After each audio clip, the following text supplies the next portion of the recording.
a nossa vida. Então vamos olhar novamente para quero convidá-los a ler sua Bíblia na segunda carta de Paulo a Timóteo, capítulo 2. Nessa manhã nós veremos do capítulo 2, versículo 1 até o versículo 7, como os irmãos têm no boletim. Aí o Evangelho requer, é isso que queremos pensar nessa manhã.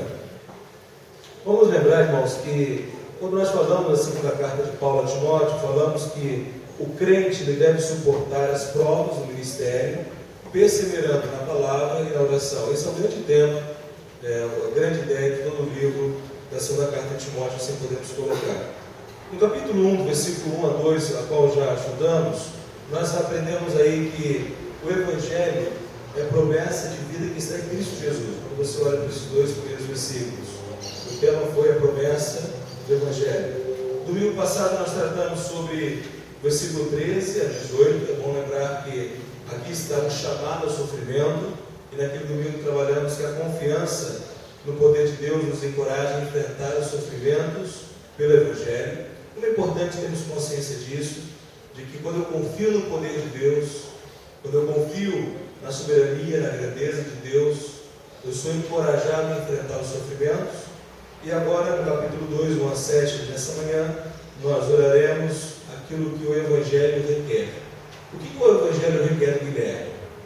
O que o Evangelho requer do Pedro, do Silas, do Alex, do Rodrigo? Então vamos olhar aí, vamos primeiro orar, depois faremos a leitura bíblica. Eu peço que todos sejam bastante atentos. Pai, eu quero te agradecer, Deus, pela bênção de lermos a Tua palavra. Pai, pela bênção de estarmos diante à exposição dela. Nós pedimos ao Senhor que Teu Espírito Santo, Pai, possa ministrar de uma maneira preciosa em cada coração, em cada vida, em cada mente. Ó Deus, de modo que a nossa maneira de pensar, a nossa maneira de agir, a nossa maneira de sentir venha a ser transformada pelo poder da Tua palavra. Ó Deus, que possamos essa manhã compreender e estarmos dispostos ó Deus, a nos submetermos àquilo que o Teu Evangelho requer de nós. Assim oramos ao Senhor, em nome de Jesus. Amém. 2 Timóteo 2, 1 a 7, acompanhe a sua Bíblia, por favor. Paulo fala assim para Timóteo: Tu, porém, meu filho, fortifica-te na graça que há em Cristo Jesus. O que ouviste de mim, diante de muitas testemunhas, transmite a homens fiéis e aptos para também ensinarem a outros. Sofre comigo como bom soldado de Cristo Jesus. Nenhum soldado em serviço se envolve com os assuntos da vida civil, pois deseja agradar àquele que o alistou para a guerra. E se um atleta competir nos jogos públicos, não será coroado se não cumprir o regulamento. O agricultor que trabalha deve ser o primeiro a se beneficiar dos frutos colhidos. Medita no que estou te dizendo, pois o Senhor te fará entender tudo. Que postura, irmãos, o Evangelho requer de você? Que postura o Evangelho requer de nós, enquanto servos do Senhor Jesus? Você já parou para pensar nisso? Que o chamado de Deus para a nossa vida não significa somente o serviço, mas a postura pela qual devemos assumir enquanto servimos. É importante que nessa manhã nós consideremos esse fato, porque muitas das vezes nós queremos servir, queremos trabalhar para Deus, mas não nos submetemos àquilo que Deus estabelece como imprescindível nesse ato de servir, no ministério que Deus nos confiou. Nós vimos no domingo passado que Paulo, de uma maneira bastante firme, ele requer que Timóteo despertasse os dons que Deus tinha dado a ele, que ele não viesse a esmorecer, mas que ele permanecesse determinado, firme no trabalho. Então, quando olhamos aqui para essa passagem que foi lida, nós podemos reconhecer que há basicamente 4 exortações de Deus para cumprirmos o ministério, para de fato cumprirmos aquilo que o Evangelho requer. Primeiro, ao versículo 1. Olha no versículo 1. Paulo diz a Timóteo: pois, filho meu, fortifica-te na graça que está em Cristo Jesus. O Evangelho requer que nós nos fortifiquemos na graça. Não dá, irmãos, para servirmos ao Senhor. Não dá para exercermos os dons, as capacitações que o Espírito de Deus nos concedeu e servirmos com saúde, servirmos de uma maneira correta, se nós não buscarmos o fortalecimento, não buscarmos a segurança no ato de servir, se não for pela graça de Deus. Todos nós, de uma maneira igual, precisamos nos fortalecer continuamente. Fortalecermos nesse favor imerecido de Deus que está em Cristo Jesus. Quando olhamos para Timóteo, sabemos que Timóteo haveria de encontrar muitos problemas. Ele estava lidando com uma igreja muito talentosa, uma igreja que foi tremendamente usada por Deus para impactar toda a Ásia, aquela região da Ásia Menor, mas uma igreja em que havia severas dificuldades. Os irmãos, ao longo dessa série, perceberão isso. Haviam pessoas muito difíceis de se lidar. Uma igreja que era uma igreja sem referência, mas uma igreja que havia também sérios problemas. Então, não basta que tomemos uma postura de servir. Sejamos servos, mas nesse ato de servir, precisamos buscar continuamente o fortalecimento que há em Cristo Jesus. Se você não se fortalecer em Cristo Jesus, se você tirar os seus olhos de Cristo Jesus, se você começar a olhar para pessoas, se você começar a olhar para circunstâncias, você vai desanimar, você vai entregar os pontos, você vai desistir. Então o que Paulo está dizendo a Timóteo é: meu querido, meu filho amado, fortaleça-se. Não simplesmente trabalhe, mas enquanto você trabalha, seja um homem que busque esse fortalecimento. É importante pensarmos isso, porque quais fortalecimentos têm sido necessários em sua vida? Você tem buscado esse fortalecimento no Senhor Jesus, nessa graça que está em Cristo Jesus? Agora, olhamos para o versículo 2, vamos identificar uma segunda exortação de Paulo a Timóteo. Ele diz assim: o que de minha parte ouviste através de muitas testemunhas, isso mesmo transmite a homens fiéis e também idôneos para instruir a outros. A segunda exortação nos faz perceber que o Evangelho requer que transmitamos o ministério a homens fiéis. Ou seja, enquanto eu estou servindo, buscando esse fortalecimento de Deus, eu não posso servir sozinho. Eu não posso, enquanto sirvo, centralizar tudo em mim. Enquanto sirvo, considerar que somente eu tenho condições de fazê-lo. Mas enquanto eu sirvo, enquanto eu trabalho na obra do Senhor, eu preciso ter um entendimento, uma postura de que outras pessoas precisam ser capacitadas, precisam ser treinadas, precisam ser ajudadas no seu crescimento, no seu desenvolvimento, para realizar o ministério que Deus confiou. Como é importante isso, irmãos? Porque quando nós não consideramos esse princípio, a qual a palavra de Deus nos mostra, acerca de sermos discípulos multiplicadores, em sermos líderes multiplicadores, e não centralizadores, e não que tudo gira em torno de nós, a igreja que não pratica esse princípio de Atos 2:2 é uma igreja que adoece. São crentes que adoecem, porque sabemos o quanto que o ministério requer, o quanto é trabalhoso, o quanto é difícil. Então precisamos ser crentes, discípulos, que entendam isso. Nós precisamos treinar outros para que façam melhor do que nós. O nosso anseio, enquanto treinamos, não é que o outro seja mediano, não é que o outro esteja inferior, não, mas é que o outro faça melhor do que eu faço. Que ele possa realmente voar mais alto, que ele possa realmente exercer esse ministério com qualidade. E quando consideramos aqui Paulo falando de Timóteo, certamente Paulo está falando acerca do ministério pastoral. Timóteo, pastor de uma igreja local, que precisava ordenar ministros daquela igreja, presbíteros daquela igreja, homens que trabalhariam ao lado dele. E Paulo diz: olha, os homens que liderarão a igreja, os homens que estarão à frente da igreja, precisam ser homens idôneos. Então, aqui, olhando para Timóteo 2,2, estamos lidando diretamente com essa função pastoral, que não pode ser qualquer um a realizar. Tem que ter pessoas qualificadas para tal trabalho. E esse princípio, queridos, não pode ser negligenciado. Agora, olha para o versículo 3 a 6. Paulo diz assim, 3 a 6. Participa dos meus sofrimentos como que? Bom soldado de Cristo Jesus.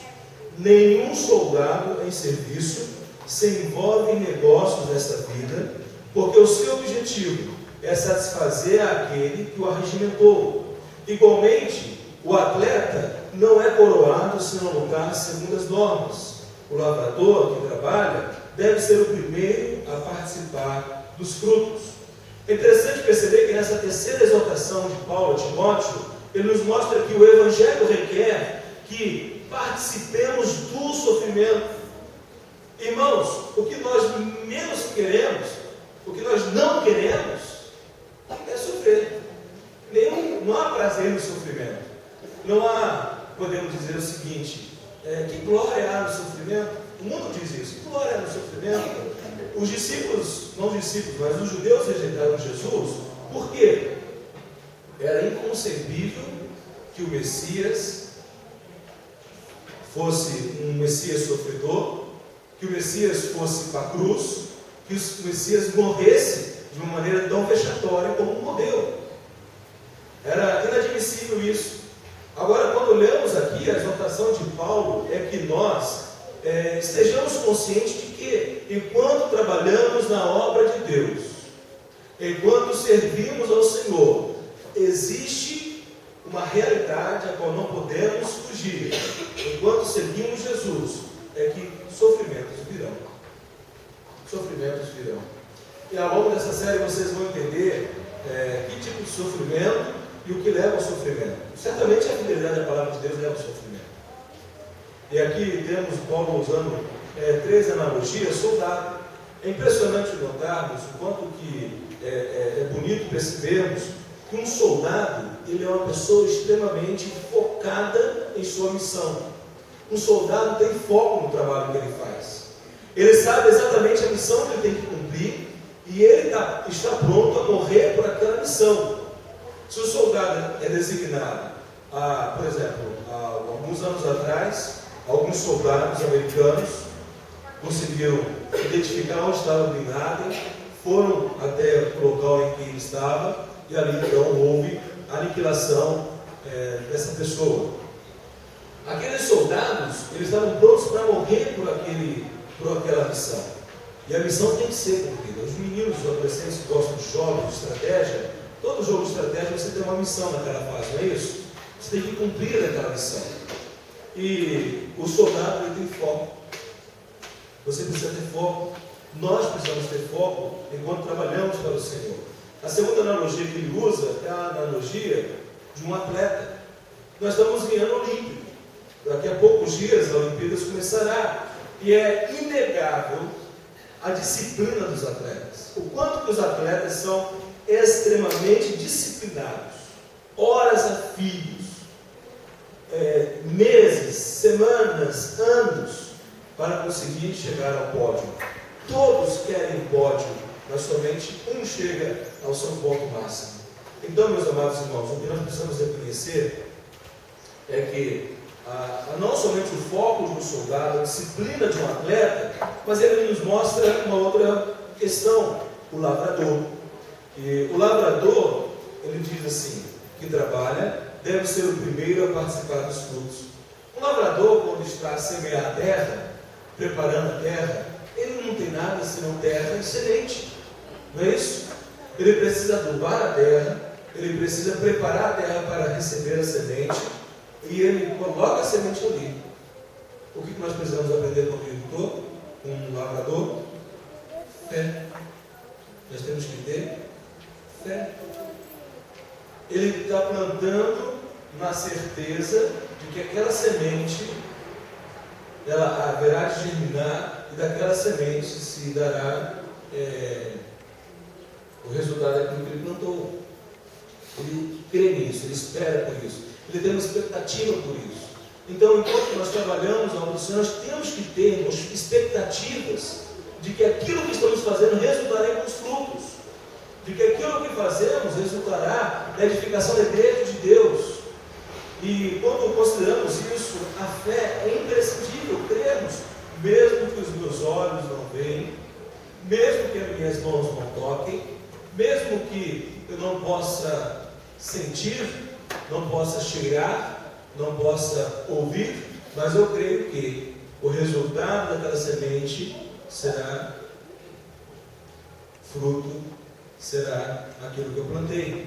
Então nós precisamos compreender que o participar dos sofrimentos, essa conclamação de Paulo, é para que, enquanto sofremos, não percamos o foco. Enquanto sofremos, não deixemos de ser disciplinados. Enquanto sofremos, não percamos a fé. E a quarta e última exortação é o versículo 7. Olha para o versículo 7. Paulo diz a Timóteo: pondera o que acabo de dizer, porque o Senhor te dará compreensão em todas as coisas. O que está muito claro é que o Evangelho requer que ponderemos tudo diante do Senhor. Tudo, exatamente tudo. É importante perceber, irmãos, que enquanto servimos uns aos outros, enquanto trabalhamos para a edificação da igreja, diversas situações vão surgindo diante de nós. Conflitos, decisões a serem tomadas, conquistas que foram alcançadas, a necessidade de nos debruçarmos diante da palavra de Deus, a necessidade de ensinarmos a palavra de Deus. E Paulo está dizendo a Timóteo: meu querido, você precisa ser um homem que esteja sempre a ponderar tudo diante de Deus, a levar tudo diante ao Senhor, confiando nele, esperando nele, porque o Senhor nos dará a compreensão daquilo que ele diz em sua palavra. Então, o Evangelho requer do crente, requer de nós a postura correta no exercício do ministério que Deus nos confiou. Que assim sejamos, irmãos, que sejamos de fato, de verdade, crentes, discípulos de Jesus, homens e mulheres, jovens, adultos, crianças, realmente dedicados à obra de Deus, compreendendo que não basta servir, não basta fazer, mas é necessário que nesse ato de fazer tenhamos a postura certa. Então, o que nós precisamos? Primeiro, nunca te esqueças disso, pratique isso. Fortifica-te na graça que é em Cristo Jesus, transmite a homens fiéis, não seja centralizadora, treine outras pessoas, capacite outras pessoas, participe dos sofrimentos, estejamos conscientes disso e que tudo ponderemos na presença de Deus. Amém? Que possamos, irmãos, assim então prosseguir, sabendo que o ministério que Deus nos deu é um ministério glorioso, é um ministério que resulta na glória de Deus, por meio de transformação de vidas, pessoas, famílias que serão alcançadas. Vamos orar então.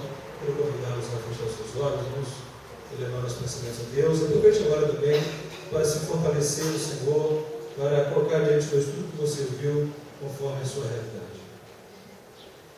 Obrigado, Pai, pela Tua palavra que é tão preciosa. Obrigado, Pai, porque nessa manhã nós somos admoestados, ó Deus, exortados a nos fortalecermos continuamente em Cristo Jesus. Pai querido, que jamais percamos, ó Deus, o foco, que jamais, ó Deus amado, venhamos a abandonar a disciplina, que a nossa fé, ó Pai, seja uma fé vigorosa. Ó Deus querido, que diante aos sofrimentos não venhamos fugir, mas que permaneçamos firmes, ó Pai, sabendo, Deus querido, que o Senhor tem nos dado a bênção e a alegria de treinarmos outras pessoas, para que deem continuidade à obra do Senhor. E também, Deus querido, que tudo possamos ponderar diante da Tua presença, de modo que não haja confusão, de modo que não haja receios, dúvidas, mas a segurança de que o Senhor nos conduzirá com sabedoria. Para o louvor da Tua glória, oramos e agradecemos. Abençoa-nos agora, Pai, nos cursos da Escola da Família. Obrigado, Deus querido, porque a Igreja do Senhor tem se despertado, Pai, tem levantado para estudar a Palavra. Em nome de Jesus que oramos e agradecemos. Amém. Amém, meus irmãos. Deus abençoe. Tenhamos todos uma boa escola.